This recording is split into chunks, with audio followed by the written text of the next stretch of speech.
Aku dihina oleh anak yang aku besarkan dengan tangan dan air mata sendiri, tapi kini mereka menangis di depan kuburanku karena terlambat menyadari siapa yang paling tulus mencintai mereka.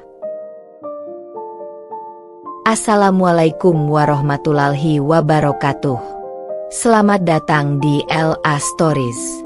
Di balik senyuman ada air mata yang tak terlihat. Di balik tawa, ada kisah yang tak pernah diceritakan.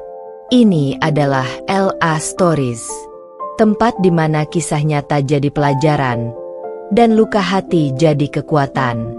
Setiap cerita di sini bukan sekadar drama, tapi potongan hidup yang bisa jadi cermin untuk kita semua.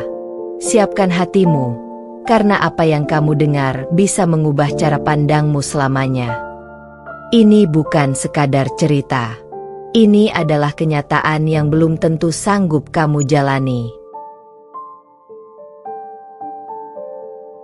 Kisah nyata. Namaku Maya, seorang ibu biasa yang hidupnya tak pernah lepas dari perjuangan. Sejak menikah dengan Bagas, hidupku kujalani dengan penuh pengorbanan. Aku menahan lapar demi memberi makan anak-anakku, Rian dan Retno. Aku bekerja dari pagi hingga malam, mencuci, menjahit, bahkan berjualan hanya agar mereka bisa sekolah dan punya masa depan yang lebih baik. Namun ketika mereka tumbuh dewasa, semua pengorbananku seolah hilang tanpa jejak. Rian yang dulu selalu memelukku sebelum tidur, kini sibuk mengejar karir dan merasa malu mengakui ibunya yang sederhana. Retno yang dulu menangis setiap kali aku pergi bekerja, kini justru menghardikku dengan kata-kata tajam, menyebutku kuno dan tak berguna. Sementara suamiku, Bagas, tak lagi membelaku. Ia membiarkan aku menghadapi semua hinaan itu sendirian. Aku menangis, tapi tak pernah membenci mereka.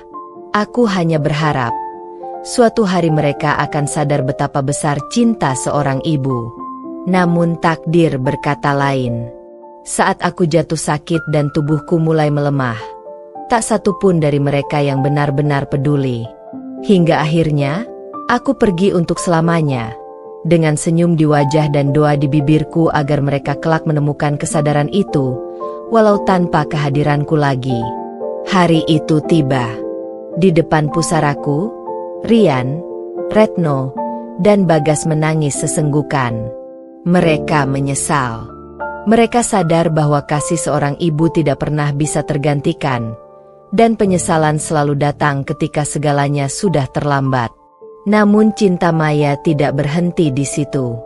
Setelah kepergiannya, keluarga itu berusaha menebus dosa mereka dengan mendirikan Hari Kasih Maya, sebuah gerakan nasional untuk menghargai pengorbanan ibu di seluruh Indonesia. Dari kampung kecil hingga ke kota besar, ribuan orang menyalakan lilin setiap tahun mengenang cinta seorang ibu. Kisah Maya pun menjadi inspirasi banyak orang, bahwa seorang ibu mungkin pergi secara jasmani, tetapi cintanya takkan pernah mati. Ia hidup di dalam hati setiap anak yang belajar untuk menghargai, mencintai, dan tidak menunda meminta maaf kepada ibunya. Kalau kisah nyata ini membuatmu teringat pada ibumu, jangan tunda lagi untuk berkata, "Aku sayang ibu." Dukung terus kisah nyata seperti ini dengan like, komen, dan subscribe ke channel ini, agar semakin banyak orang yang tersadar sebelum kehilangan. Tulis di kolom komentar, "Terima kasih ibu, aku tak akan menyesal seperti mereka." Sebelum masuk ke ceritanya, jangan lupa absen dulu Bunda. Bunda semuanya dari daerah mana saja. Dan bagi yang sudah subscriber semoga rezekinya lancar. Namaku Maya. Aku lahir dari keluarga sederhana di sebuah desa kecil di Jawa Tengah. Sejak kecil aku sudah terbiasa hidup dalam kekurangan. Tapi aku selalu percaya bahwa cinta dan kerja keras bisa membuat hidupku berarti. Ketika aku menikah dengan Bagas, aku tak pernah membayangkan kalau pernikahan itu akan mengantarkanku pada jalan hidup yang penuh luka namun syarat makna. Bagas dulunya pria yang hangat. Ia bekerja sebagai buruh di pabrik kayu, sedangkan aku menjadi penjahit rumahan. Kami hidup pas-pasan, tapi waktu itu kebahagiaan masih terasa nyata. Aku masih ingat malam-malam di mana kami makan dengan lauk seadanya. Namun tawa kami memenuhi rumah kecil itu. Saat anak pertamaku, Rian, lahir, aku merasa dunia ini begitu sempurna. Meski rumah kami bocor dan atapnya kadang merembes saat hujan turun, aku tetap merasa kaya, karena ada tangisan bayi kecil yang membuatku kuat. 2 tahun kemudian lahirlah Retno, si adik perempuan yang ceria dan manja. Aku membesarkan mereka dengan tangan dan air mata sendiri. Aku menjahit pakaian hingga larut malam. Jariku sering tertusuk jarum, mataku perih oleh cahaya lampu minyak, tapi aku tak peduli. Yang penting, anak-anakku bisa makan dan belajar dengan baik. Kadang Bagas membantu, tapi sering pula ia pulang dalam keadaan lelah dan tak banyak bicara. Waktu berjalan, dan kebutuhan makin banyak. Biaya sekolah, seragam, buku, semuanya harus kupenuhi. Aku mulai menerima pesanan lebih banyak, menjahit pakaian orang sekampung. Terkadang aku menahan lapar hanya untuk memastikan uang belanja cukup untuk esok hari. Tapi setiap kali kulihat senyum Rian dan Retno, rasa lelah itu menguap seketika. Rian tumbuh menjadi anak yang pintar. Ia sering membawa pulang nilai bagus dari sekolah. Aku bangga padanya, meski ia kadang mulai merasa malu pada penampilan ibunya yang selalu sederhana. Aku pernah mendengarnya berkata pada temannya, "Ibu aku cuma tukang jahit, tapi ya gak apa-apa. Yang penting aku bisa sukses nanti." Kata-kata itu menampar hatiku, tapi aku menahannya dalam diam. Aku tahu, anak laki-laki memang sering gengsi. Aku hanya berharap suatu hari nanti, dia akan mengerti. Sementara Retno, anak keduaku, adalah kebanggaanku yang selalu membuat rumah terasa hidup. Namun setelah masuk SMA, dia mulai berubah. Ia mulai memikirkan penampilan, mengikuti tren, dan kadang menatapku dengan tatapan yang membuatku tak nyaman, seolah aku ini makhluk dari masa lalu yang memalukan. "Bu, kalau aku pergi sama teman, tolong jangan ikut ya. Aku malu. Bajumu itu kayak ibu-ibu kampung banget," katanya suatu sore, tanpa sadar menghancurkan hatiku. Aku tersenyum, pura-pura tidak apa-apa, lalu berkata pelan, "Iya, Nak, Ibu tunggu di rumah saja." Malam itu aku menangis dalam diam. Bukan karena kata-kata Retno, tapi karena aku takut kehilangan kasih sayang yang dulu membuat hidupku kuat. Aku masih menjahit malam-malam, memandangi foto keluarga di meja kerja kecilku. Foto lama, saat kami masih tersenyum bersama di depan rumah bambu kami yang sederhana. Bagas kini jarang di rumah. Ia sibuk dengan pekerjaannya di proyek luar kota, dan setiap kali pulang, wajahnya tampak lelah dan dingin. Tidak ada lagi sapaan hangat, tidak ada lagi obrolan ringan. Kadang aku merasa seperti hanya penghuni tambahan di rumahku sendiri. Tapi aku tetap bertahan, karena aku tahu, jika aku menyerah, siapa yang akan menjaga anak-anakku? Aku masih ingat suatu malam, ketika Rian pulang dengan wajah murung setelah dimarahi gurunya. Aku mencoba menenangkannya. "Nak, tidak apa-apa kalau nilai turun. Yang penting kamu berusaha dan jujur." Rian hanya diam, lalu tiba-tiba berkata, "Ibu tahu apa sih soal sekolah? Ibu kan cuma tukang jahit." Kata-kata itu menusuk dadaku lebih tajam dari jarum yang pernah menembus jariku. Aku tak marah. Aku hanya diam, menatap wajah anak yang dulu kubopong setiap malam saat ia demam, yang dulu kubuai dengan lagu sederhana agar ia tertidur. Di malam itu, aku sadar, kasih sayang seorang ibu kadang tak selalu dibalas dengan rasa yang sama. Tapi aku tetap berdoa, semoga waktu suatu hari nanti mengajarkan mereka arti perjuangan seorang ibu. Aku menatap tanganku yang mulai keriput dan penuh bekas luka jahitan. Tanganku ini dulu menggenggam mereka saat belajar berjalan. Tanganku ini dulu mengusap air mata mereka saat terjatuh. Dan tangan inilah yang kelak akan tetap mendoakan mereka, bahkan ketika aku tak lagi ada di dunia. Anakku, ibu tidak butuh ucapan terima kasih.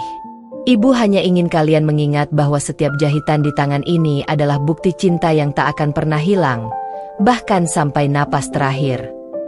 Hari-hari terus berlalu, dan aku, Maya, mulai merasa tubuhku tak sekuat dulu. Pandangan mataku sering kabur, sendi-sendi tanganku kaku, dan punggungku sering nyeri karena terlalu lama duduk menjahit. Tapi aku tidak pernah mengeluh. Aku hanya takut kalau berhenti bekerja, dapur rumah ini tak lagi mengepul. Bagas semakin jarang pulang. Dulu setiap 2 minggu sekali ia masih sempat menelpon, tapi kini suaranya hampir tak terdengar. Kadang aku menatap ponsel bututku, menunggu nada dering yang tak pernah datang. Rian dan Retno pun semakin sibuk dengan dunia mereka masing-masing. Rumah yang dulu ramai kini terasa sepi. Yang terdengar hanya suara mesin jahit dan detak jam dinding yang terus mengingatkanku bahwa waktu berjalan tanpa menunggu siapapun. Suatu pagi, aku terbangun dengan kepala yang berat. Pandanganku berputar, dan aku terjatuh di depan meja jahit. Retno yang baru bangun langsung menatapku dengan panik. "Bu, ibu kenapa?" Ia menolongku duduk di kursi, dan aku mencoba tersenyum. "Tidak apa-apa, Nak, mungkin ibu kecapean." "Udah deh, jangan jahit terus. Ibu itu butuh istirahat," katanya dengan nada sedikit kesal. Tapi aku tahu, itu bentuk perhatiannya, meski jarang ia tunjukkan. Namun sore harinya, ketika teman-temannya datang ke rumah, ia bersikap seolah aku tak ada. Saat aku menawarkan minuman, dia justru menatapku tajam. "Bu, gak usah repot. Mereka gak usah dikasih teh. Nanti aja." Nada suaranya dingin. Aku tahu maksudnya. Ia malu pada penampilan ibunya yang mengenakan daster lusuh dan rambut yang disanggul seadanya. Hatiku kembali perih. Tapi aku memilih mundur ke kamar. Dari balik pintu, aku mendengar tawa mereka. Tawa yang membuat rumahku terasa asing. Rian pun kini jarang sekali pulang. Sekalinya datang, hanya untuk menanyakan uang. "Bu, aku lagi butuh buat bayar kos. Minggu depan gajian, nanti aku ganti." Aku mengangguk saja, meski sebenarnya uang itu uang belanja untuk seminggu ke depan. "Iya, Nak, gak apa-apa, nanti ibu cari cara." Ia tersenyum singkat, lalu pergi tanpa sempat menatapku lama. Aku hanya berdiri di depan pintu, melihat punggung anakku yang semakin menjauh, bukan hanya secara jarak, tapi juga perasaan. Malam itu aku sakit. Tubuhku menggigil, keringat dingin mengucur deras. Aku mencoba berdiri, tapi pandanganku gelap. Aku pingsan di depan kamar. Ketika aku sadar, aku sudah di rumah sakit. Rian duduk di kursi dengan wajah datar, sementara Retno sibuk memainkan ponselnya. "Bagas tak ada di sana," kata dokter. "Ibu kurang darah dan kelelahan," ucap Rian singkat. "Nanti jangan kerja dulu, Bu," tambah Retno tanpa menatapku. Aku tersenyum lemah. "Iya, Nak, ibu janji istirahat dulu." Tapi bahkan di ranjang rumah sakit, pikiranku bukan tentang tubuhku yang lemah, melainkan tentang uang. Aku khawatir biaya pengobatan membebani mereka. "Kalian jangan khawatir. Ibu masih punya sedikit tabungan dari hasil jahitan." Rian hanya mengangguk pelan. Retno masih menunduk, bermain ponsel. Tak ada genggaman tangan, tak ada pelukan. Hanya keheningan dingin yang memisahkan kami. Setelah beberapa hari, aku dipulangkan. Di rumah, aku mencoba memaksakan diri untuk menjahit lagi. Tapi Retno tiba-tiba membentak. "Bu," katanya mau istirahat. Ibu itu keras kepala banget sih. Aku terdiam. Aku tahu ia marah karena khawatir. Tapi caranya bicara membuat hatiku remuk. Ibu cuma mau bantu. Ibu gak mau ngerepotin kalian. Ibu tuh gak ngerti ya. Sekarang udah bukan zamannya kerja capek-capek gitu, katanya dengan nada tinggi. Aku menunduk, menahan air mata. Mungkin ibu memang gak ngerti. Ibu cuma tahu, selama ibu masih bisa kerja, kalian gak akan kelaparan. Malamnya, aku duduk di depan mesin jahitku, menatap kain yang belum selesai ku gunting. Tetesan air mata jatuh ke atasnya. Ya Allah, aku berbisik lirih. Kalau memang ini waktunya aku lemah, tolong kuatkan aku untuk tetap bisa jadi ibu yang baik buat mereka. Walau mereka tak lagi melihat cinta ibu, biarlah engkau yang menjaga mereka. Waktu berjalan, tapi hubungan di rumah ini tak juga membaik. Bagas akhirnya pulang setelah berbulan-bulan, tapi kedatangannya justru membawa pertengkaran. Kamu itu harusnya tahu diri, Maya. Udah tua, sakit-sakitan, masih aja kerja. Anak-anak jadi malu. Aku menatapnya dengan mata berkaca. Aku kerja bukan untuk gengsi, Mas. Aku kerja supaya rumah ini tetap berdiri. Udah, cukup. Kamu itu bikin mereka risih. Lihat penampilan kamu. Lihat rumah ini. Kamu gak bisa berubah dikit. Aku menunduk. Tak bisa menahan air mata lagi. Maaf, Mas. Aku memang gak tahu cara jadi sempurna seperti yang kalian mau. Aku cuma tahu cara jadi ibu. Sejak malam itu, aku tahu, rumah ini sudah tak lagi punya tempat untuk suaraku. Aku seperti tamu di rumah yang dulu kubangun dengan cinta dan doa. Namun aku tetap bertahan, bukan karena aku kuat, tapi karena aku tahu, tak ada seorang pun di dunia ini yang akan mendoakan mereka sekuat doa seorang ibu. Kadang cinta seorang ibu diuji bukan oleh jarak, tapi oleh dinginnya hati anak-anak yang pernah ia peluk setiap malam. Tapi bahkan ketika dunia memunggungi, doa seorang ibu tak pernah berhenti mengalir, seperti hujan yang turun diam-diam, memberi kehidupan tanpa diminta. Sudah berminggu-minggu sejak aku keluar dari rumah sakit. Tubuhku belum sepenuhnya pulih, tapi aku tetap memaksakan diri untuk beraktivitas. Rumah ini terlalu sunyi bila aku hanya duduk diam. Suara mesin jahit yang dulu menjadi temanku kini sudah jarang terdengar. Bukan karena aku tidak mau menjahit, tapi karena Rian dan Retno tidak ingin aku melakukannya lagi. Namun, tanpa menjahit, aku merasa seolah kehilangan separuh dari diriku. Di setiap helai kain yang pernah kugunting, ada harapan, cinta, dan air mata yang kutanam. Sekarang, semua itu seperti dicabut satu persatu, menyisakan ruang kosong di dada. Bagas kini hampir tak berbicara padaku. Ia lebih sering sibuk dengan ponsel dan pekerjaannya di luar kota. Jikapun pulang, hanya sebentar, lalu pergi lagi dengan alasan rapat. Kadang aku berpikir, mungkin aku sudah tak lagi menjadi bagian dari hidupnya.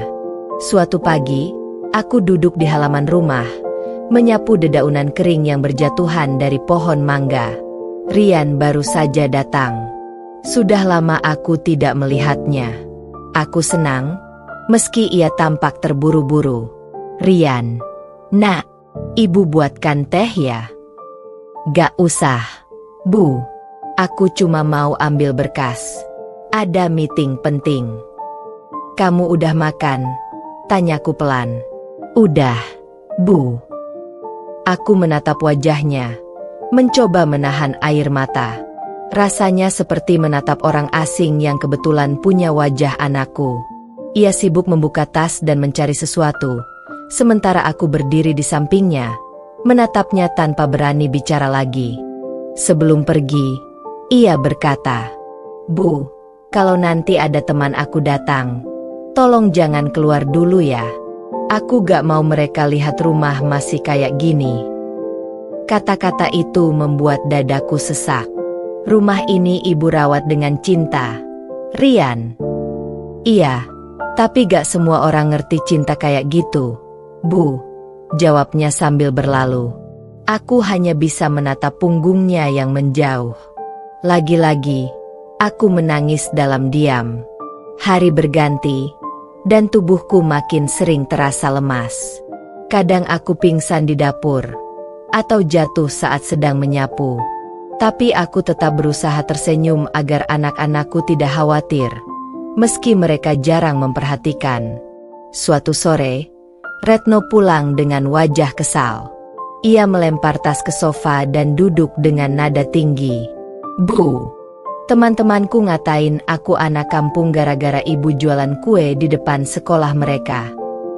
Aku terdiam. Ibu cuma mau bantu. Kan ibu gak kerja lagi. Jadi ibu pikir jualan kue bisa nambah uang belanja. Tapi itu bikin aku malu. Bu, teman-teman bilang aku anak tukang jualan. Hatiku hancur. Aku terdiam lama, lalu berkata lirih. Retno, ibu jualan bukan untuk mempermalukanmu. Ibu cuma mau kamu bisa terus sekolah, biar masa depanmu gak kayak ibu. Namun Retno berdiri dan menatapku tajam. Air matanya menetes. Tapi ibu gak ngerti, kan? Ibu gak tahu gimana rasanya diejek tiap hari.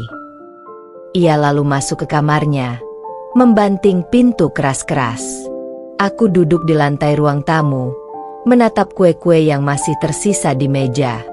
Tangan ini gemetar saat mencoba menutup toples satu persatu. Setiap toples terasa berat, bukan karena isinya, tapi karena hatiku yang mulai retak. Malam itu, aku batuk keras. Dada sesak, napas terasa berat. Retno keluar kamar dan kaget melihat aku tergeletak di ruang tamu. Ia panik, lalu menelpon Rian dan Bagas. Tak lama, aku dibawa ke rumah sakit lagi. Di ruang perawatan, aku melihat mereka berdiri di samping ranjangku. Rian, Retno, dan Bagas. Tapi entah kenapa, aku merasa seperti sedang melihat 3 orang asing yang kebetulan membawa namaku di pikirannya. Bu, kenapa gak bilang kalau ibu sakit lagi? Tanya Rian. Ibu gak mau ngerepotin kalian, jawabku lemah. Retno terdiam, air matanya jatuh perlahan. Tapi bukan karena kasih. Aku tahu, itu air mata ketakutan. Ia takut kehilangan sesuatu yang dulu tidak ia jaga dengan baik. Bagas memalingkan wajah. Kamu itu keras kepala. Maya, gak mau nurut. Sekarang sakit lagi kan susah sendiri. Aku tersenyum tipis. Iya, Mas. Salahku. Maaf. Tidak ada pelukan. Tidak ada genggaman tangan. Hanya suara alat medis yang berdetak perlahan, seperti menghitung sisa waktu yang kupunya. Beberapa minggu kemudian, aku dipulangkan. Tapi kali ini, aku benar-benar tak lagi bisa bekerja. Aku hanya bisa berbaring di kamar, menatap langit-langit, mendengar suara kehidupan dari luar yang tak lagi mengikut sertakanku. Suatu malam, Retno masuk kamar pelan-pelan. Ia membawa segelas air dan duduk di tepi ranjang. Bu, suaranya bergetar. Aku menatapnya dan tersenyum. Iya, nak. Maafin Retno ya. Retno sering ngomong kasar, sering bikin ibu sedih. Air matanya menetes di tanganku. Aku usap pipinya perlahan. Ibu udah maafin. Nak, dari dulu pun ibu gak pernah marah. Ibu cuma takut kalian lupa kalau ibu sayang sekali sama kalian. Retno menangis makin keras, tapi aku justru merasa tenang. Aku tahu, meski terlambat, hatinya mulai lembut lagi. Rian datang keesokan paginya. Ia duduk di samping ranjangku, wajahnya letih. Bu, maaf ya, aku jarang pulang. Kamu sibuk kerja, ibu tahu. Bukan itu, Bu. Aku malu, tapi sekarang aku sadar. Selama ini aku yang salah. Aku menatapnya lama. Ada rasa hangat di hatiku. Akhirnya, anakku mengerti. Tapi aku juga tahu, waktuku mungkin tidak lama lagi. Malam terakhir yang kuingat begitu tenang. Udara dingin, hujan turun rintik-rintik di luar jendela. Aku memejamkan mata sambil tersenyum, membayangkan masa kecil mereka berdua. Rian yang dulu suka kupeluk setiap kali menangis, dan Retno yang sering tertidur di pangkuanku sambil kudongengkan kisah sederhana. Ya Allah, terima kasih sudah meminjamkan mereka padaku, bisikku pelan. Kalau ini waktuku, jagalah mereka sebaik ibu menjaga mereka selama ini. Dan malam itu, aku pergi dalam tidurku, dengan senyum yang lembut, karena akhirnya aku bisa pulang dengan hati yang tenang. Cinta seorang ibu tidak mati ketika napasnya berhenti. Ia hanya berpindah, menjadi doa, menjadi angin lembut yang menyapa anak-anaknya di setiap pagi, dan menjadi cahaya kecil yang tak pernah padam di hati mereka. Langit pagi itu muram. Awan kelabu menggantung rendah, seolah turut berduka atas kepergian seorang ibu yang selama hidupnya hanya tahu cara memberi tanpa pernah meminta balasan. Di halaman rumah kecil itu, suara Ishak bercampur dengan doa yang dibacakan pelan oleh tetangga-tetangga yang hadir. Di tengah semua itu, tubuh Maya terbaring tenang di atas dipan kayu. Wajahnya damai, seakan tidur setelah sekian lama berjuang melawan lelah. Di sudut ruangan, Rian menunduk, tangannya menggenggam kain kafan yang menutupi ibunya. Retno duduk di lantai, menangis tanpa suara, sementara Bagas berdiri di dekat pintu dengan mata merah yang tak berani menatap jenazah istrinya. Semalam, ketika mereka menemukan Maya tak lagi bernapas, dunia seolah berhenti berputar. Retno histeris, Rian panik, Bagas terpaku. Tidak ada yang siap. Tidak ada yang menyangka bahwa pagi itu, mereka akan kehilangan satu-satunya orang yang paling tulus mencintai mereka. Ketika jenazah Maya dibawa ke pemakaman, hujan turun perlahan, membasahi tanah dan menambah sendu suasana. Rian berjalan paling depan, menahan tangis. Tangannya gemetar saat ikut menurunkan tubuh ibunya ke liang lahat. Retno berlutut di tanah. Suaranya pecah saat membaca doa. Bu, maafin Retno. Bu, Retno belum sempat bilang terima kasih. Tangisnya pecah, membuat beberapa orang ikut meneteskan air mata. Rian menatap tanah yang perlahan menutup wajah ibunya. Air matanya jatuh membasahi tanah basah itu. Bu, aku janji gak akan lupa lagi. Aku janji bakal jadi anak yang ibu banggakan. Suara gemericik hujan semakin deras, seperti langit ikut menangisi kepergian perempuan berhati suci itu.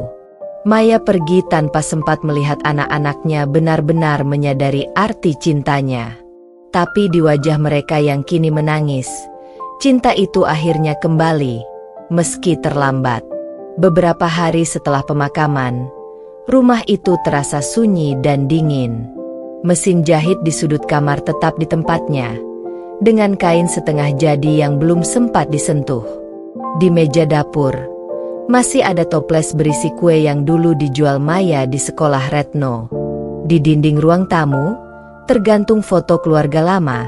Foto mereka bertiga tersenyum bahagia di depan rumah bambu yang dulu jadi saksi awal perjuangan Maya. Retno duduk di depan foto itu setiap malam.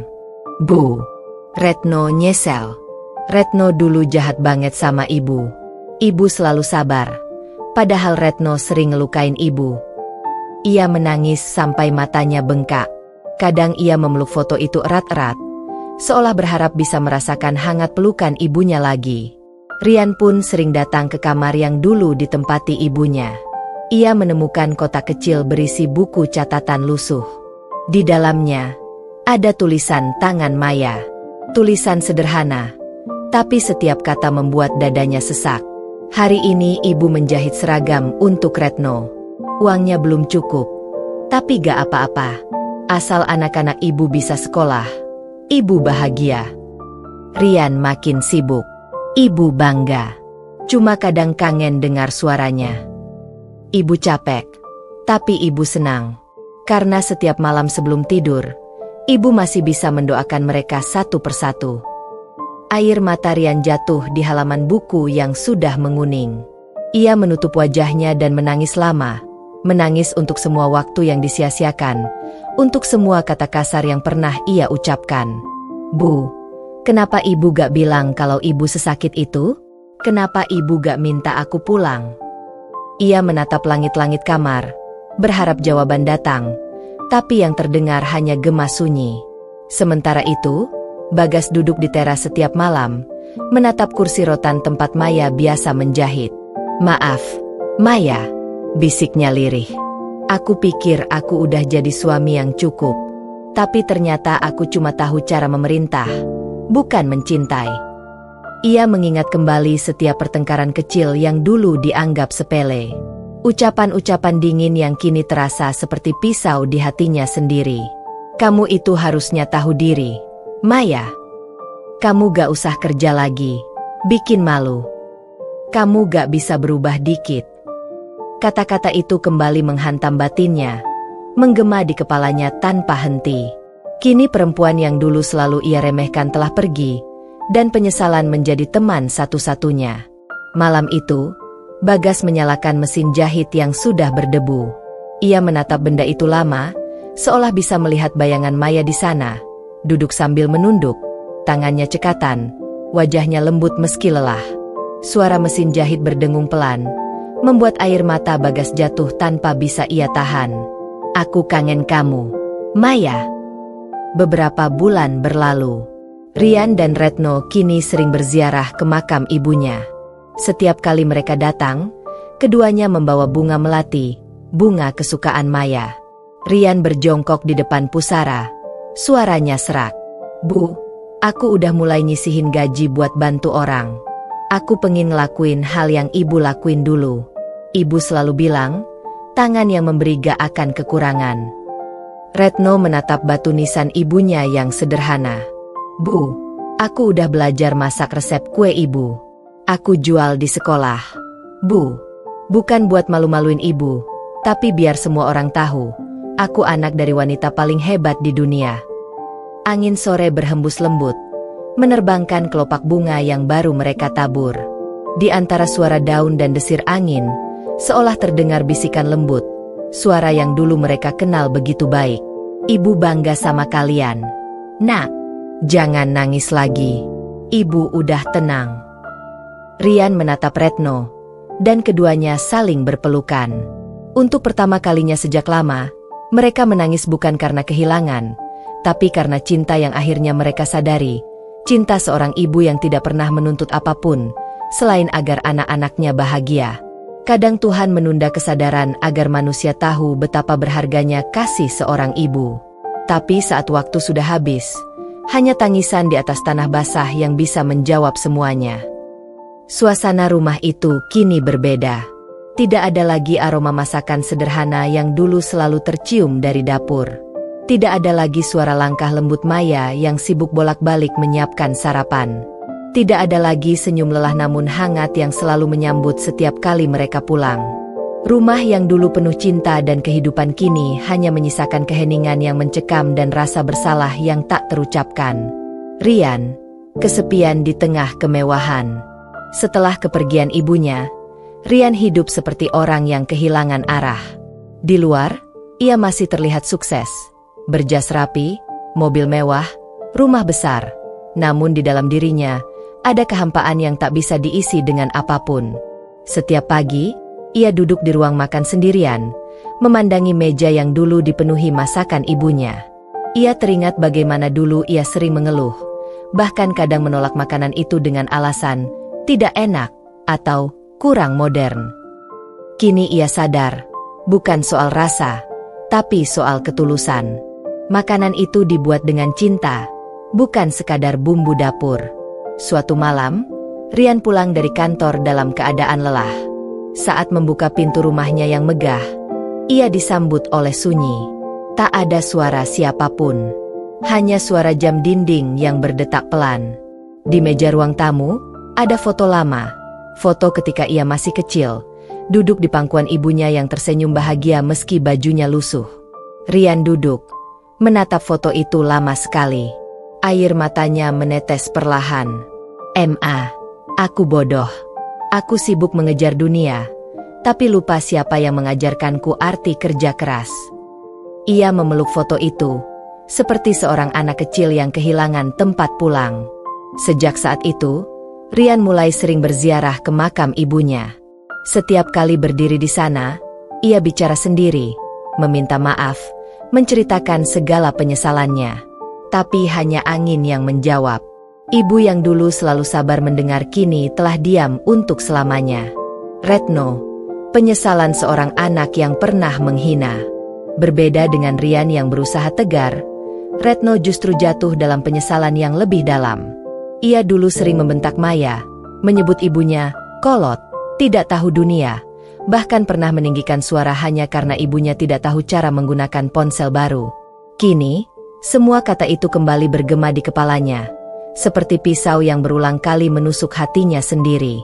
Setelah kepergian Maya, Retno sering datang ke kamar lama ibunya.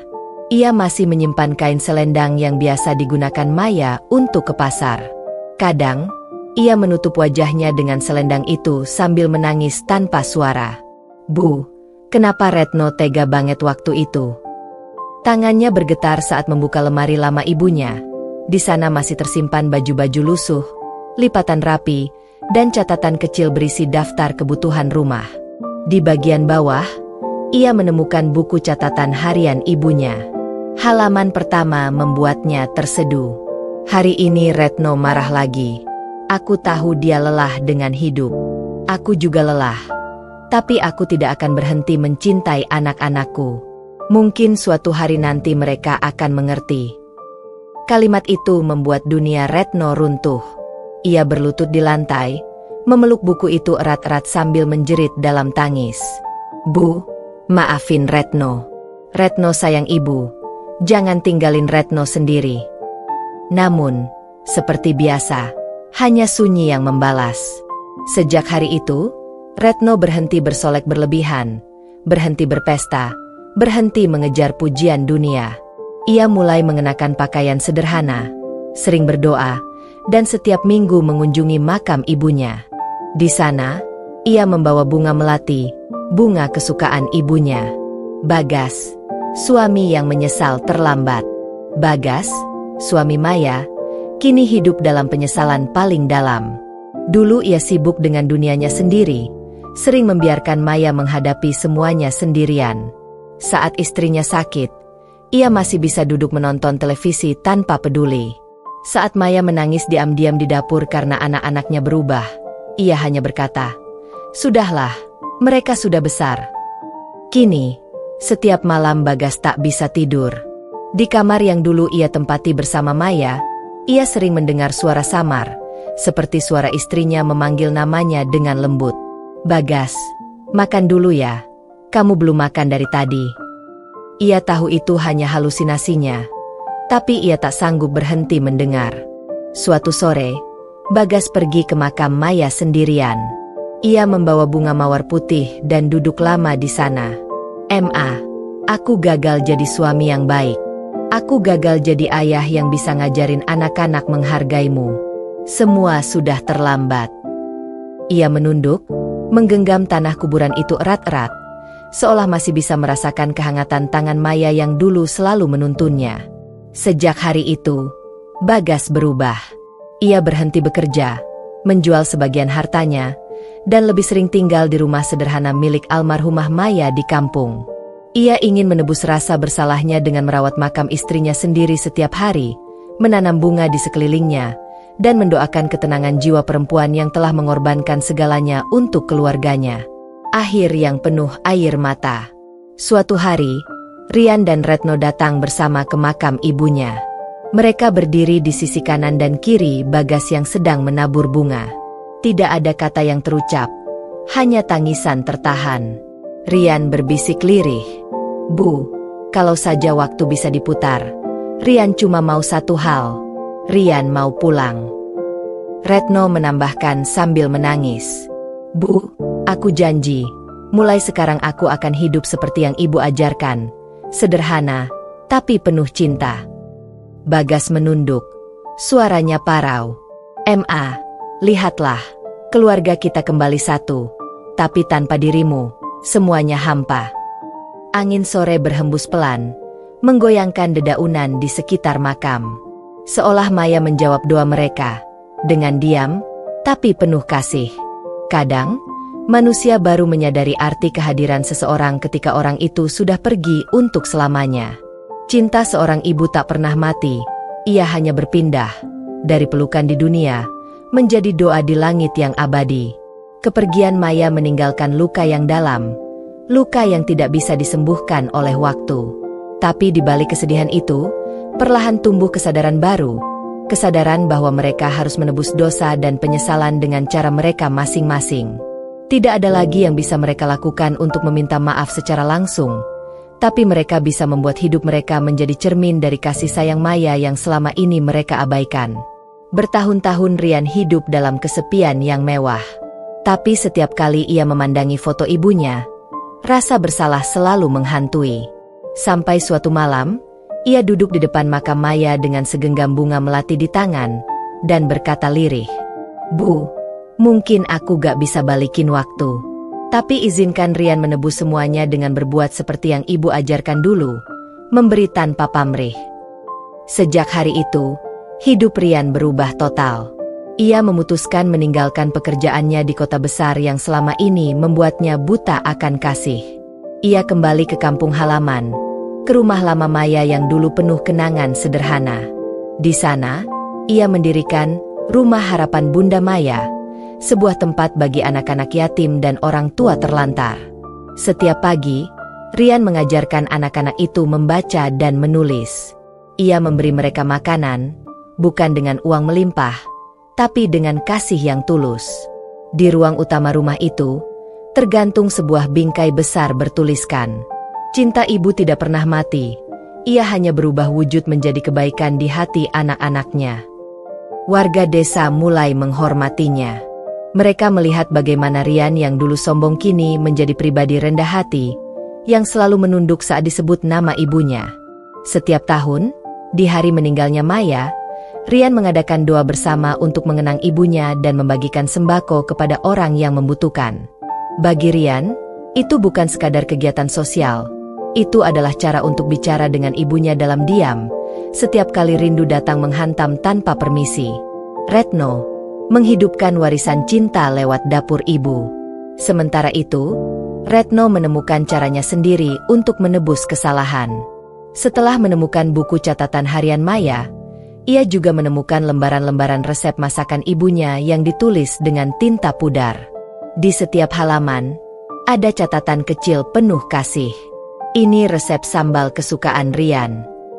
Retno suka yang agak pedas, tapi jangan terlalu asin. Kalau Bagas pulang telat, simpan lauk di termos biar tetap hangat. Membaca tulisan itu, air mata Retno tak henti jatuh. Dari sanalah ia menemukan tekad baru, menghidupkan kembali masakan ibunya, bukan hanya untuk dirinya, tapi untuk semua orang. Ia membuka warung kecil di depan rumah peninggalan Maya. Warung itu ia beri nama Dapur Ibu Maya. Tidak mewah, tapi setiap hidangan dibuat dengan sepenuh hati. Ia memasak dengan cara yang sama seperti ibunya dulu, sederhana tapi penuh cinta.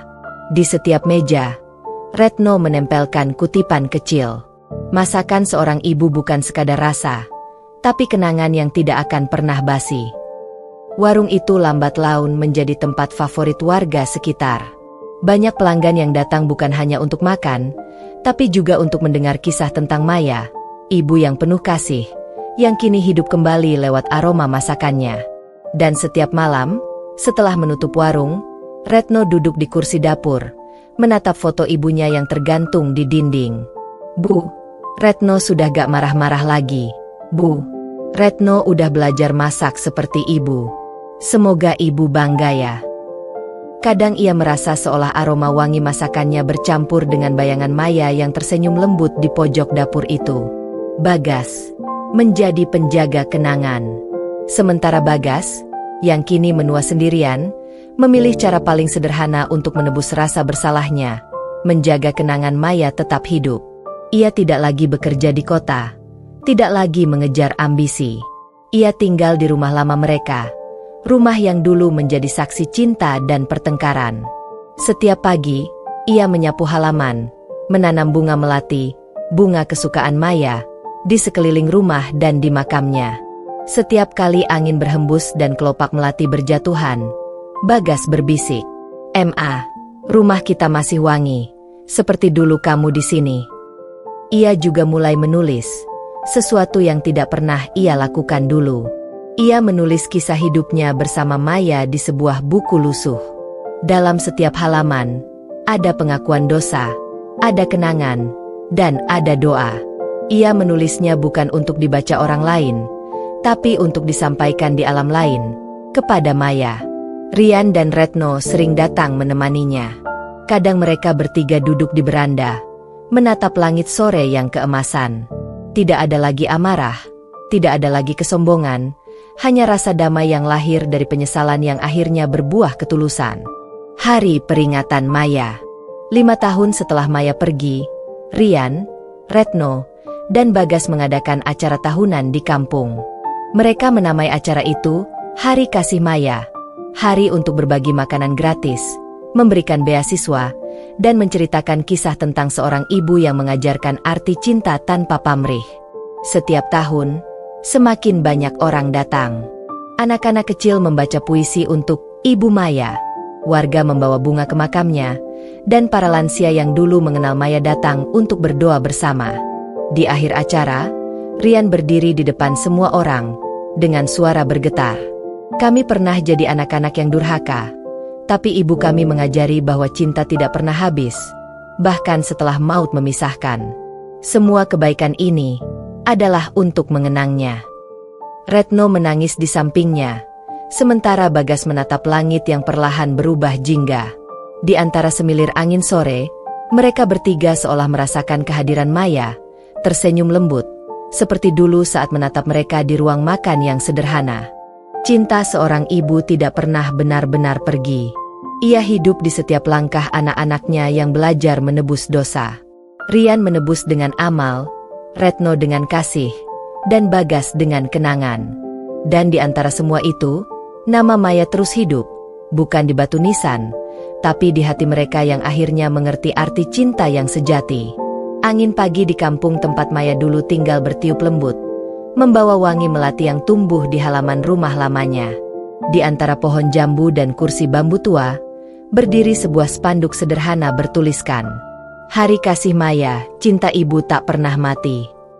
Awalnya, acara ini hanyalah tradisi kecil keluarga. Rian, Retno, dan Bagas mengadakan doa bersama setiap tahun untuk mengenang Maya, ibu yang telah mengorbankan segalanya untuk mereka. Tapi tahun demi tahun, gelombang cinta itu meluas. Apa yang dulu hanya digelar di halaman rumah kini berubah menjadi gerakan nasional yang menginspirasi ribuan hati di seluruh negeri. Awal dari sebuah perubahan. Pada tahun kelima peringatan Hari Kasih Maya, seorang jurnalis lokal datang meliput. Ia terharu melihat puluhan anak yatim, warga desa, dan lansia berkumpul dalam suasana penuh haru dan kehangatan.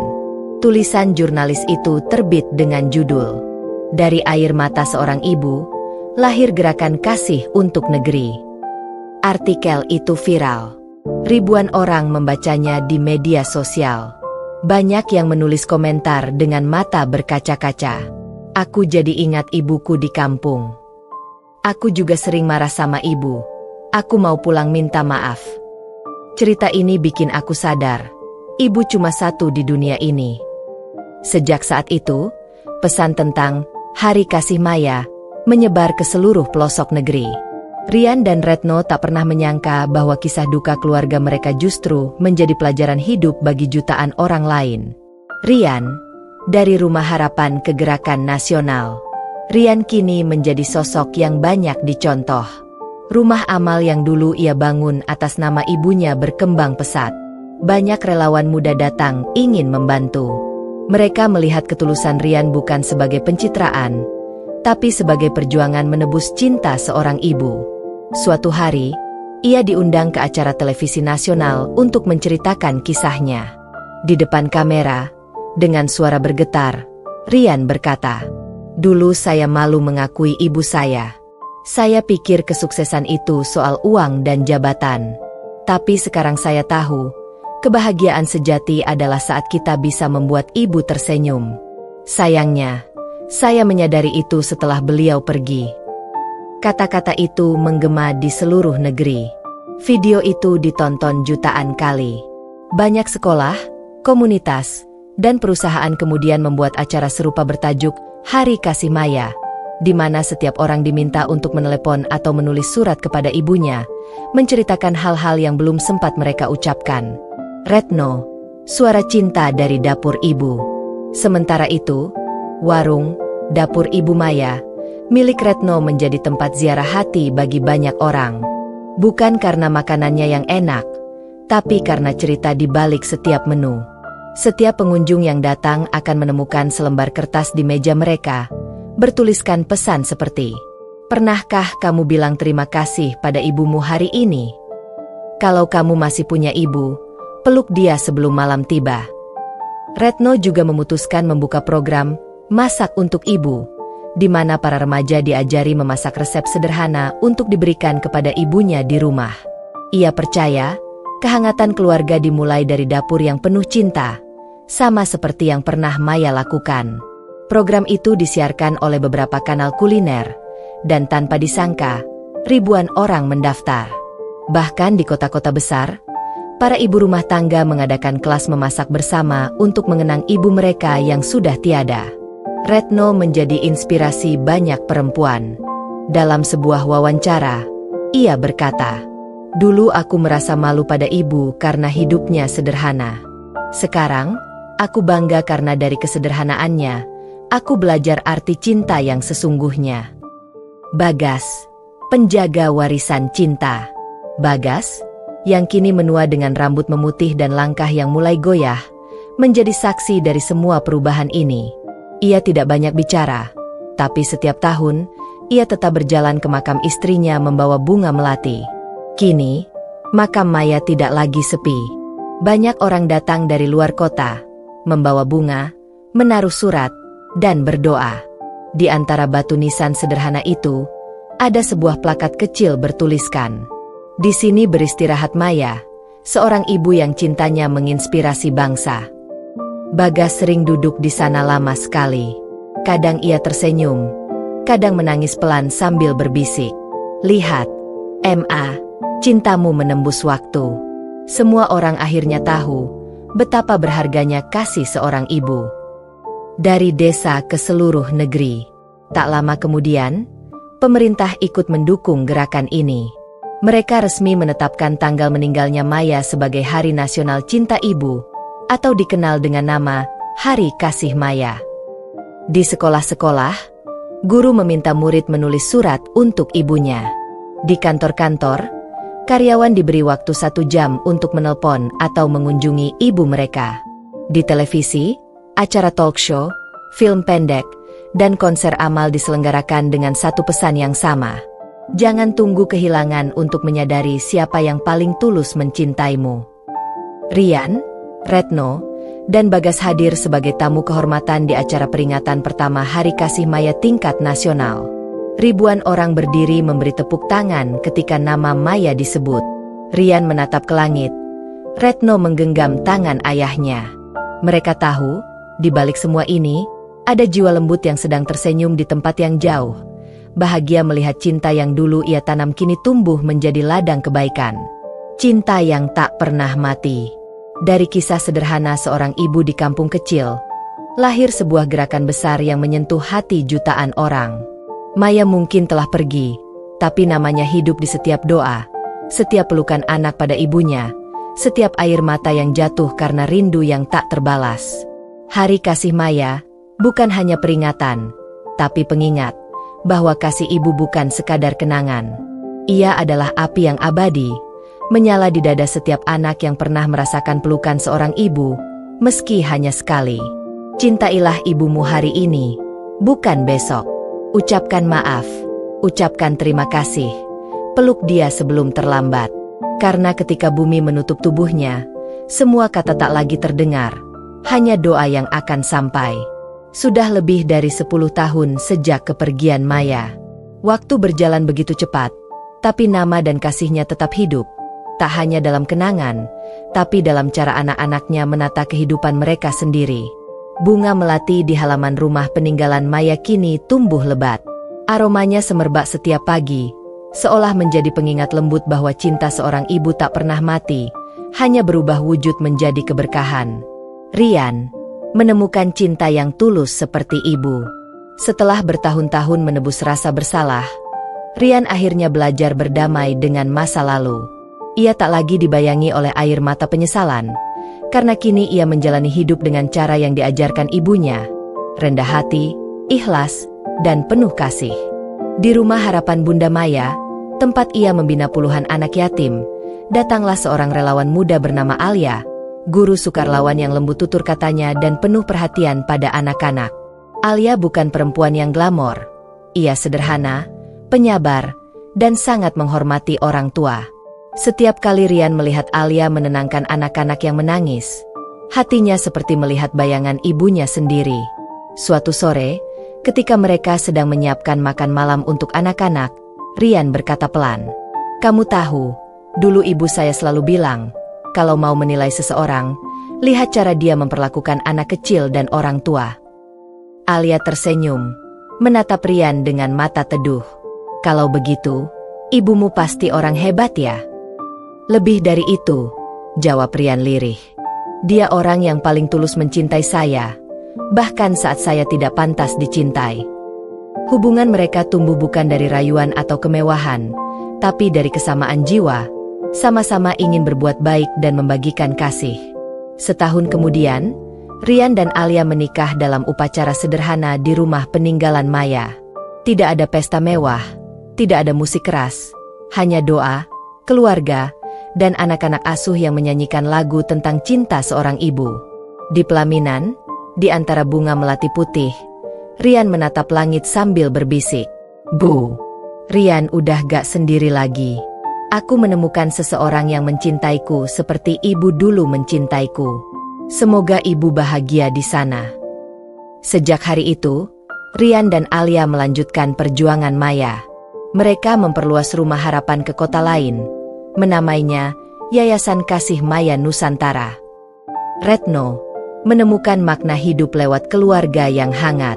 Berbeda dengan Rian, Retno memilih menebus kesalahannya lewat dapur dan kasih. Warung, dapur Ibu Maya, kini berkembang menjadi rumah makan terkenal di berbagai kota. Namun Retno tidak pernah mau mengubah konsep awalnya. Ia menolak menjadikannya bisnis besar. Baginya, dapur itu adalah tempat ibunya hadir kembali setiap hari. Suatu hari, seorang pelanggan tetap bernama Ardan, seorang jurnalis kuliner, datang untuk meliput kisah dapur Ibu Maya. Namun, Ardan bukan sekadar jurnalis biasa. Ia terharu membaca kisah Maya yang menjadi inspirasi nasional, dan diam-diam ia datang bukan untuk meliput, tapi untuk mengenang ibunya yang juga sudah tiada. Setelah beberapa kali bertemu, Retno dan Ardan semakin dekat. Mereka berbagi cerita tentang kehilangan, tentang bagaimana rasanya mencintai seseorang yang sudah tidak bisa dipeluk lagi. Suatu malam, di dapur yang sudah mulai sepi, Retno berkata, "Aku dulu sering marah sama ibu. Sekarang setiap kali aku masak, aku cuma bisa nangis. Aku ngerasa ibu masih bantu aku dari tempat yang jauh." Ardan tersenyum lembut, menatap Retno penuh empati. "Mungkin ibumu gak pernah pergi. Dia cuma ganti tempat. Dari dapur ini, sekarang ada di hatimu." Ucapan itu menusuk lembut ke hati Retno. Dari situlah benih cinta tumbuh. Beberapa bulan kemudian, mereka menikah di halaman rumah peninggalan Maya. Tidak ada pesta besar, hanya lilin, musik akustik, dan doa.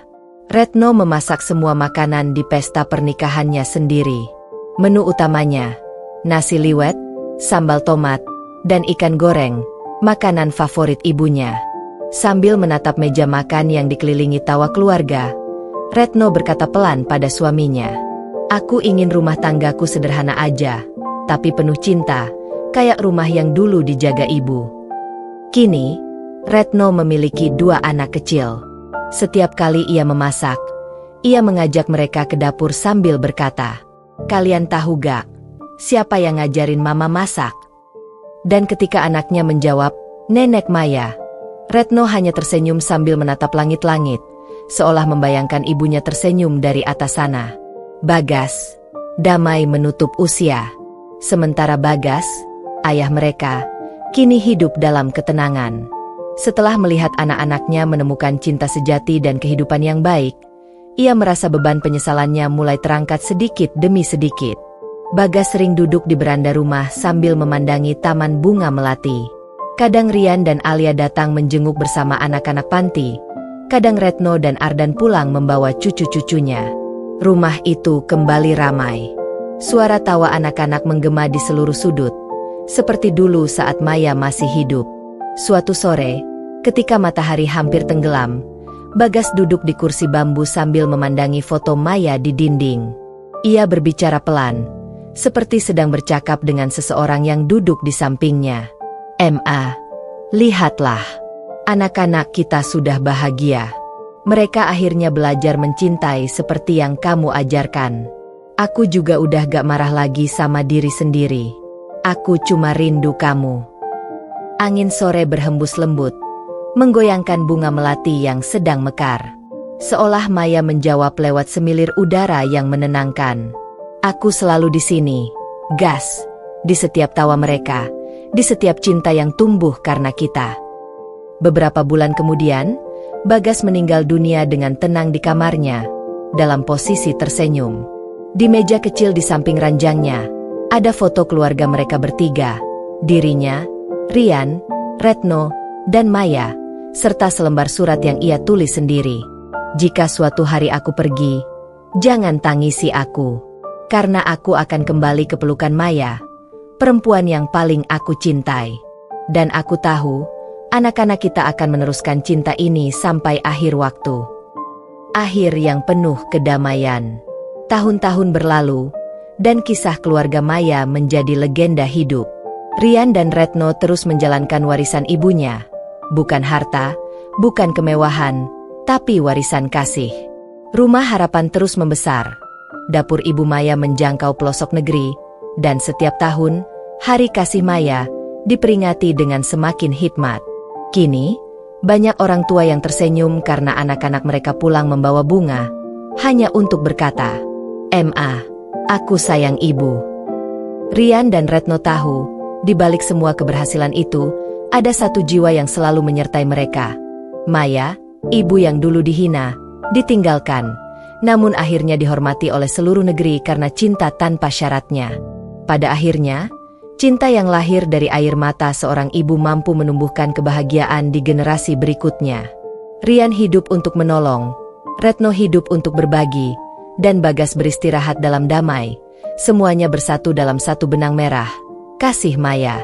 Dan di langit senja yang memantulkan cahaya jingga, seolah terlihat sosok Maya tersenyum lembut, berbisik pelan dari balik cahaya. "Akhirnya kalian mengerti bahwa cinta ibu tak berhenti di kuburan, tapi hidup di hati kalian selamanya."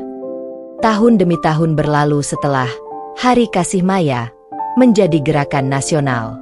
Waktu terus berjalan, dan kehidupan keluarga itu perlahan mulai menemukan bentuk baru. Namun, meski senyum telah kembali di wajah Rian, Retno, dan Bagas, ada satu hal yang tak pernah berubah. Rasa kehilangan terhadap sosok yang telah menjadi cahaya hidup mereka, Maya. Mereka kini hidup dengan cara masing-masing, tapi setiap detik dalam hidup mereka terasa seperti sebuah penghormatan yang tak pernah berhenti untuk seorang ibu yang telah memberikan segalanya tanpa pamrih. Bagas, penyesalan yang menjadi ibadah. Bagas kini sudah menua.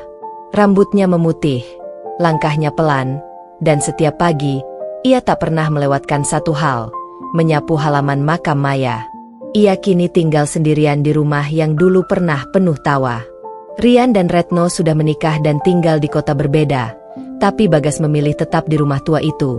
Rumah yang dulu dibangun bersama Maya dengan keringat dan doa.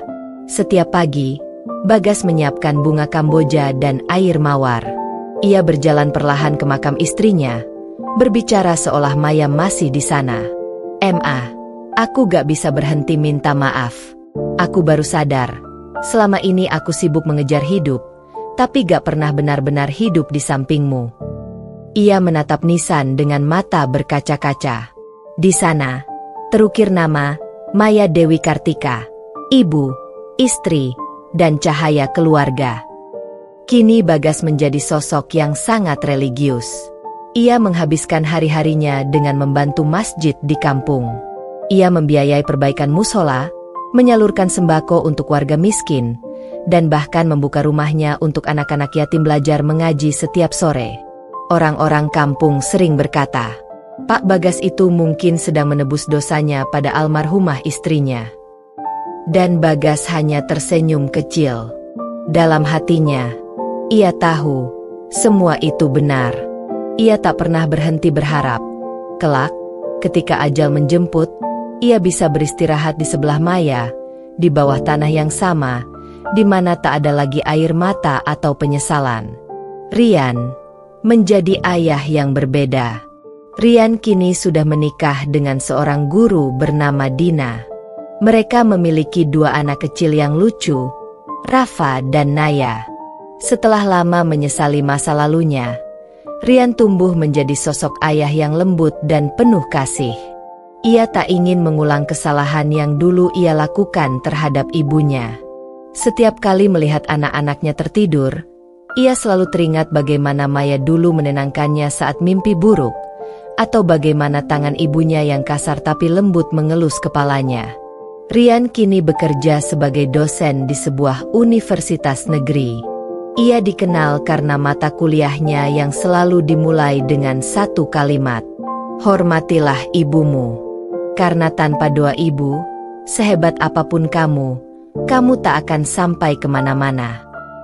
Di kampusnya, Rian juga membuat sebuah program tahunan bernama Beasiswa Kasih Maya, ditujukan untuk mahasiswa yang berjuang membiayai pendidikannya sendiri, seperti ibunya dulu. Ia ingin semua orang tahu bahwa cinta seorang ibu bukan hanya pengorbanan, tapi juga sumber kekuatan yang tak ternilai. Suatu sore, Rian menulis surat yang disimpan di bawah foto ibunya. "Bu, aku mungkin tak pernah sempat bilang terima kasih saat ibu masih di dunia. Tapi setiap langkahku sekarang, setiap senyum anak-anakku, semua adalah bentuk terima kasihku untuk ibu. Doa ibu hidup di dalamku." Retno, cinta yang menyembuhkan. Sementara itu, Retno kini bekerja sebagai psikolog keluarga. Ia menikah dengan Aditya, seorang dokter muda yang mendukungnya sepenuh hati. Setelah bertahun-tahun memendam rasa bersalah karena kata-katanya dulu yang pernah melukai hati Maya, Retno akhirnya menemukan caranya sendiri untuk menebus dosa, dengan membantu anak-anak lain memahami pentingnya kasih ibu. Retno membuka sebuah lembaga konseling bernama Pelita Maya Foundation, tempat ia membantu anak-anak yatim, korban kekerasan rumah tangga, dan ibu tunggal yang berjuang sendirian. Ia sering mengadakan seminar bertajuk, "Jangan tunggu ibumu pergi untuk mengatakan kau mencintainya," yang dihadiri ribuan orang. Di setiap sesi, Retno selalu menampilkan satu foto di layar besar.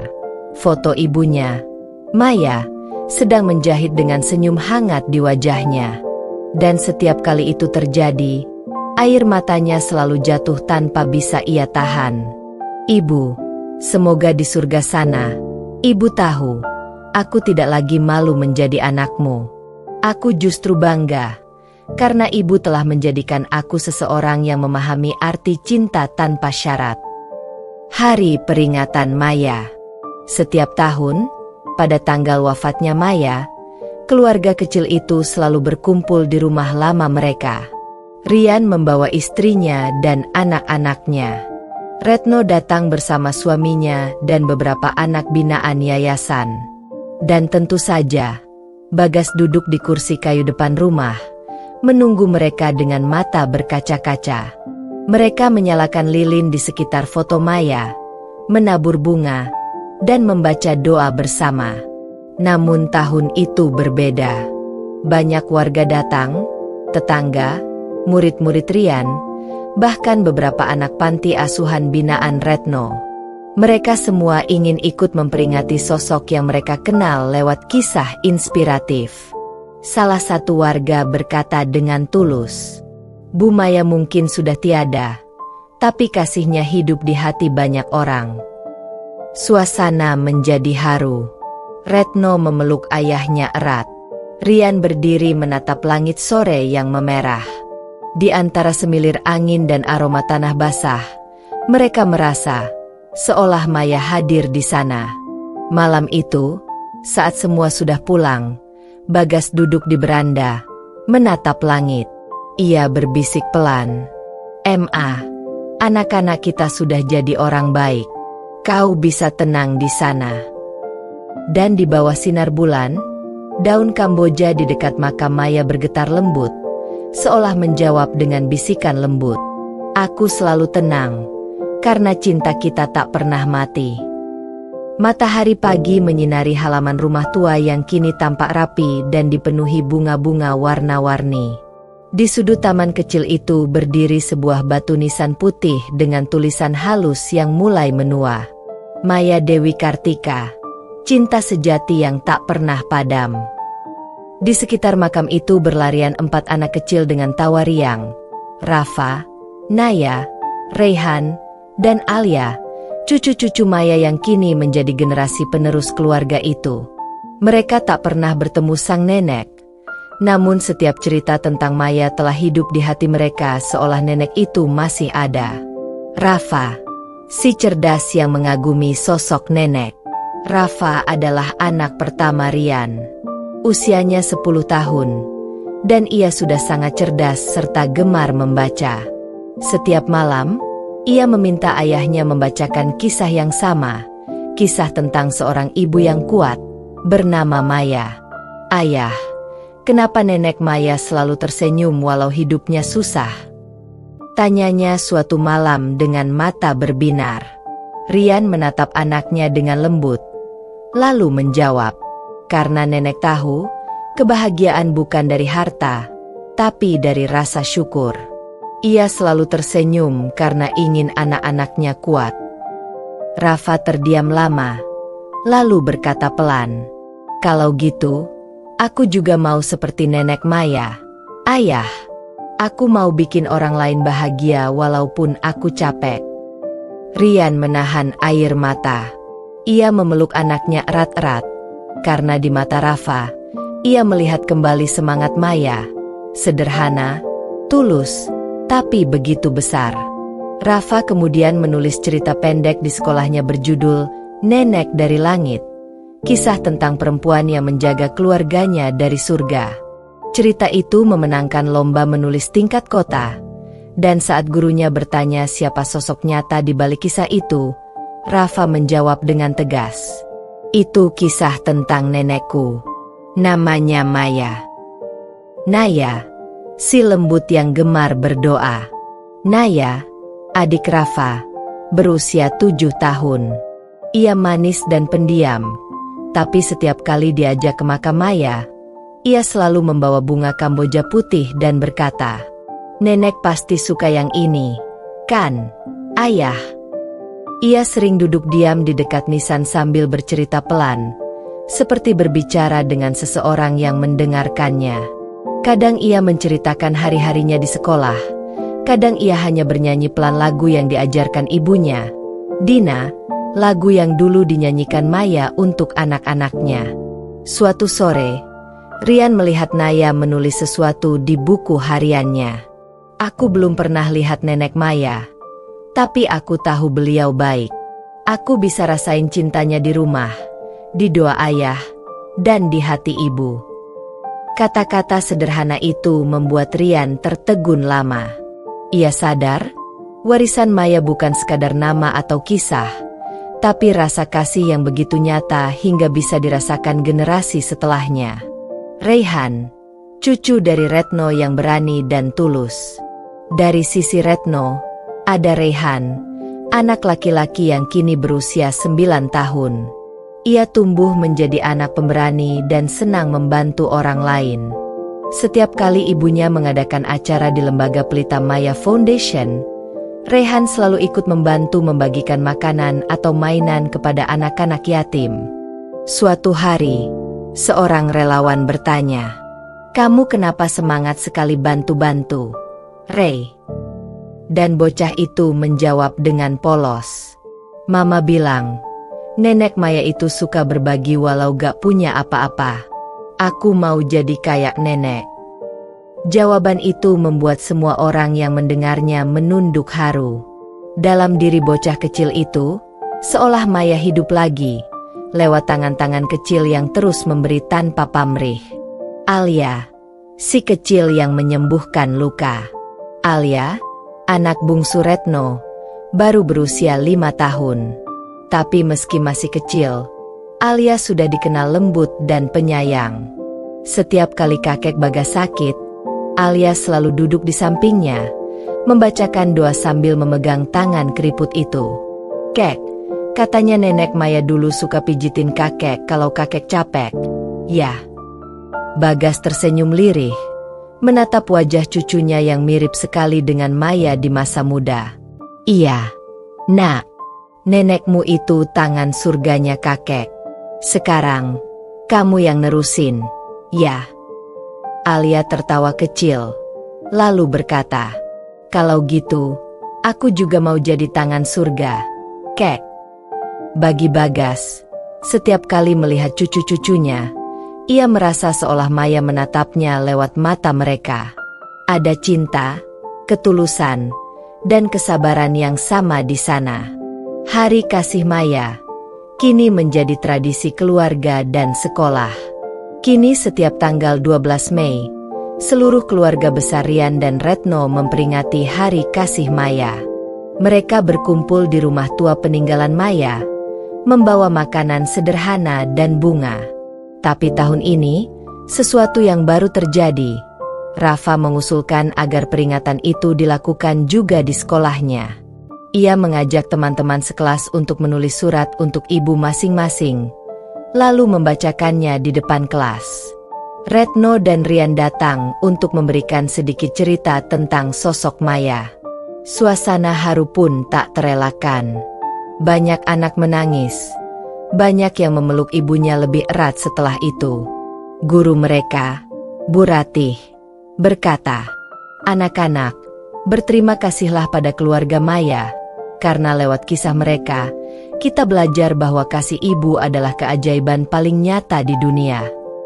Dari situlah, tradisi Hari Kasih Maya di sekolah-sekolah mulai menyebar lagi, bukan hanya sebagai peringatan nasional, tapi juga sebagai pelajaran hati tentang menghargai orang tua selagi masih ada.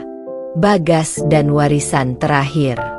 Bagas yang kini renta, setiap malam menulis di buku kecil yang ia sebut Doa untuk Maya dan Keturunannya. Dalam buku itu tertulis harapannya satu persatu, agar anak-anak dan cucu-cucunya selalu hidup dengan kasih, tidak sombong, dan tidak lupa dari mana mereka berasal. Suatu malam, ia menulis kalimat terakhirnya, "Maya, aku bahagia. Lihatlah, cinta kita tidak berhenti di sini. Ia tumbuh di hati mereka, mekar di tangan cucu-cucu kita. Kau hidup di setiap senyum mereka." Keesokan harinya, Bagas berpulang dengan tenang di kursi goyang tempat ia biasa menatap bintang, meninggalkan dunia dengan wajah damai. Ketika Rian dan Retno membacakan tulisan terakhir itu di pemakamannya, mereka menangis. Tapi kali ini bukan karena kehilangan, melainkan karena rasa syukur. "Ayah sudah bersama ibu sekarang," ujar Retno pelan. Dan cinta mereka akhirnya lengkap. Cinta yang tak pernah mati. Beberapa tahun kemudian, Rafa dewasa menulis buku berjudul Maya, Kisah Cinta yang Tak Pernah Mati. Buku itu menceritakan perjuangan neneknya dan bagaimana cinta seorang ibu bisa mengubah generasi. Buku tersebut menjadi inspirasi banyak orang, bahkan dijadikan film dokumenter. Di akhir bukunya, Rafa menulis, "Aku tidak pernah bertemu nenek Maya, tapi aku mengenalnya lewat cinta yang ditinggalkannya. Lewat tangan ayah yang lembut, lewat pelukan ibu yang sabar, lewat cerita yang membuatku mengerti arti kasih. Nenekku mungkin sudah pergi, tapi cintanya abadi di setiap darah yang mengalir di keluarga kami." Dan di halaman terakhir, ia menambahkan kutipan yang dulu sering diucapkan Maya. "Cinta seorang ibu tidak berakhir di kubur. Ia hanya berpindah tempat, dari pelukan ke doa." Akhir dari kisah panjang ini bukan tentang kematian, tapi tentang keabadian cinta. Maya telah pergi, namun cintanya terus hidup, melalui anak-anak yang berubah, cucu-cucu yang berbakti, dan dunia yang kini belajar untuk mencintai ibu mereka, sebelum terlambat. Malam itu langit tampak berbeda. Bintang-bintang berkelip seolah lebih terang dari biasanya, dan angin membawa aroma bunga Kamboja yang lembut, aroma yang selalu mengingatkan keluarga itu pada Maya. Sudah genap 20 tahun sejak kepergian perempuan luar biasa itu. Namun setiap kali hari kasih Maya tiba, seolah seluruh kenangan lama kembali berputar, menembus batas waktu dan ruang. Kali ini, acara peringatan diadakan bukan hanya di rumah tua, melainkan di sebuah aula besar bernama Balai Kasih Maya, bangunan yang didirikan hasil donasi masyarakat dan keluarga besar Maya sendiri. Balai Kasih Maya, tempat cinta dikenang. Aula itu berdiri di tengah kota kecil mereka, dikelilingi taman penuh bunga mawar putih, bunga kesukaan Maya. Di dinding depan aula terpasang potret besar Maya dengan senyum lembutnya. Di bawahnya tertulis, "Kasih yang tulus tak perlu disanjung, cukup dikenang dengan kebaikan." Malam itu, ribuan orang berkumpul. Anak-anak dari panti asuhan, para ibu tunggal, pelajar, bahkan pejabat daerah datang menghadiri acara peringatan tahunan tersebut. Di barisan depan duduk Rian dan Retno, kini sudah beruban tapi tetap terlihat tegar, bersama keluarga mereka masing-masing. Rian kini menjadi tokoh masyarakat dan dikenal sebagai pendidik yang berdedikasi. Sementara Retno memimpin Pelita Maya Foundation yang kini memiliki cabang di berbagai kota. Di samping mereka duduk cucu-cucu Maya, Rafa, Naya, Reyhan, dan Alia. Kini sudah tumbuh dewasa dan siap melanjutkan warisan cinta itu. Lampu aula perlahan diredupkan. Suara lembut pembawa acara menggema. 20 tahun sudah sosok Ibu Maya meninggalkan dunia ini, namun cinta dan perjuangannya terus hidup. Malam ini, mari kita kenang beliau dengan doa, karya, dan kasih. Musik lembut mengalun. Di layar besar, mulai ditayangkan video dokumenter berjudul Pesan dari Langit, kisah seorang ibu bernama Maya. Kisah yang membuka luka dan haru.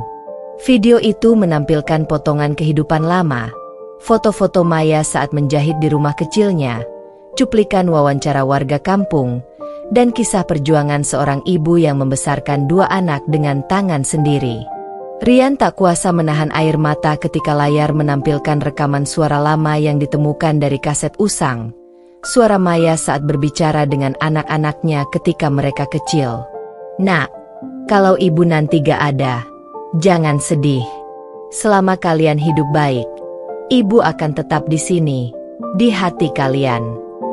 Suara itu terdengar lembut, tapi menghantam dada semua yang hadir. Retno menunduk. Tangisnya pecah. Rafa dan Naya saling menggenggam tangan erat, sementara Reyhan memeluk Alia.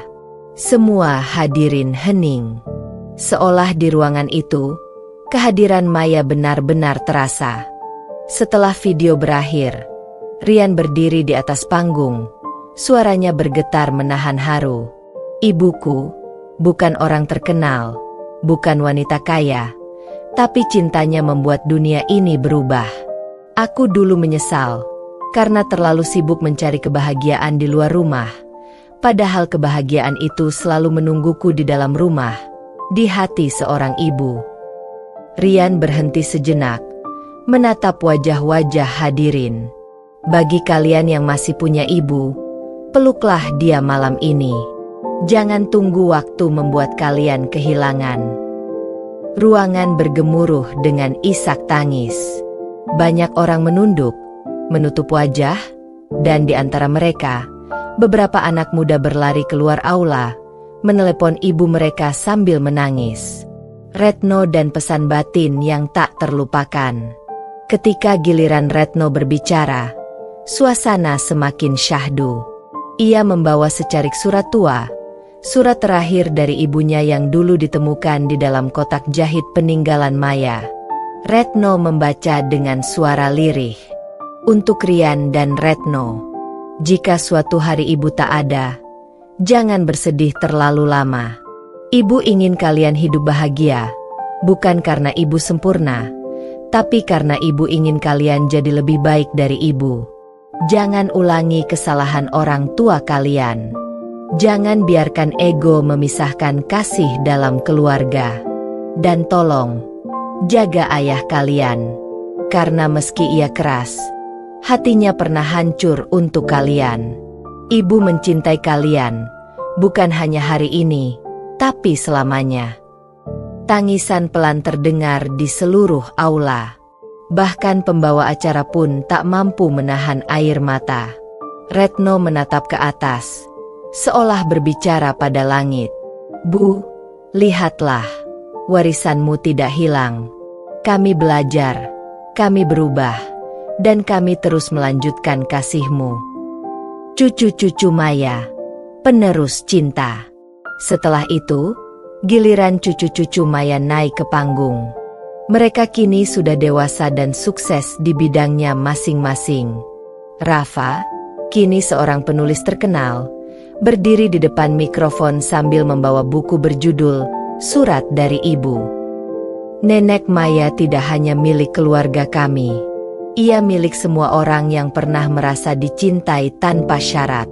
Kisahnya adalah doa yang mengalir di nadi bangsa ini. Naya, kini menjadi dokter anak, menambahkan, aku bertemu banyak anak yang kehilangan ibunya sejak kecil. Setiap kali aku merawat mereka, aku teringat pada nenek Maya. Aku ingin setiap anak di dunia tahu bahwa kasih ibu tidak pernah benar-benar hilang. Reyhan, yang kini menjadi relawan kemanusiaan di luar negeri, berkata dengan suara bergetar, aku mungkin tak pernah bertemu nenek, tapi aku hidup karena inspirasinya. Ia mengajarkan bahwa cinta tak butuh darah untuk menyebar, cukup ketulusan. Dan terakhir, Alia, yang kini menjadi guru, menatap foto besar neneknya di layar dan berkata, aku ingin jadi seperti nenek Maya. Bukan orang terkenal, tapi orang yang bisa dikenang karena kebaikan kecil yang tulus. Suara dari langit. Ketika acara hampir berakhir, tiba-tiba listrik sempat padam selama beberapa detik. Ruangan menjadi hening. Namun di tengah keheningan itu, dari pengeras suara terdengar lagi potongan suara lama Maya. Kali ini kalimat yang belum pernah mereka dengar sebelumnya. Jika cinta itu tulus, maka waktu tak bisa mematikan. Kalian mungkin tak bisa melihat ibu, tapi ibu selalu di sini, di doa kalian, di setiap perbuatan baik yang kalian lakukan. Suasana di aula mendadak berubah, bukan menjadi menyeramkan, tapi menenangkan. Banyak yang menatap ke atas, seolah yakin Maya benar-benar sedang hadir di sana. Bagas mungkin sudah lama tiada, tapi malam itu, Rian dan Retno merasa seperti ayah dan ibu mereka duduk di barisan depan, tersenyum, memandang mereka dengan bangga. Akhir yang tenang. Setelah acara selesai, keluarga itu berkumpul di taman belakang Balai Kasih Maya. Udara malam sejuk, daun-daun bergoyang pelan. Rafa menatap Bintang dan berbisik, "Terima kasih, Nenek. Tanpa Nenek, kami tak akan jadi seperti ini." Retno menggenggam tangan Rian dan berkata lembut, "Kita sudah menebus semuanya, Kak. Tapi aku tahu, Ibu gak pernah minta ditebus. Ibu cuma mau kita saling mencintai." Rian tersenyum, menatap langit yang dipenuhi bintang. "Dan kita akan terus mencintai selamanya." Angin berhembus lembut melewati mereka, membawa aroma bunga Kamboja, aroma yang selalu muncul setiap kali Maya hadir. Dan malam itu, semua merasa damai. Karena cinta seorang ibu memang tak pernah padam. Ia hanya berubah bentuk, menjadi cahaya yang menuntun anak-anaknya pulang. Cinta sejati tak perlu tubuh untuk hidup. Ia bernafas lewat doa, tumbuh lewat kasih, dan kekal lewat generasi yang tak berhenti mencintai. Langit sore di kampung itu berwarna jingga keemasan. Udara hangat menelusup di antara daun-daun jati yang bergetar pelan tertiup angin. Di halaman rumah yang dulu menjadi saksi tawa dan air mata Maya, kini berdiri keluarga besar yang tersenyum dengan mata berkaca-kaca. Sebuah acara kecil digelar setiap tahun. Mereka menyebutnya Hari Kasih Maya. Rian kini beruban di pelipisnya. Retno, yang sudah mulai berkacamata, duduk di sampingnya sambil menggenggam tangan kakaknya erat. Di depan mereka, berdiri anak-anak mereka, cucu-cucu Maya, yang sudah beranjak dewasa. Mereka semua tahu, tanpa pernah sempat bertemu langsung, siapa sosok yang membuat nama Maya begitu berarti bagi keluarga itu dan bahkan bagi negeri ini. Setiap tahun, tanggal kepergian Maya menjadi hari nasional penghormatan kepada para ibu di seluruh Indonesia. Di sekolah-sekolah, anak-anak menulis surat untuk ibunya. Di televisi, kisah perjuangan Maya ditayangkan kembali.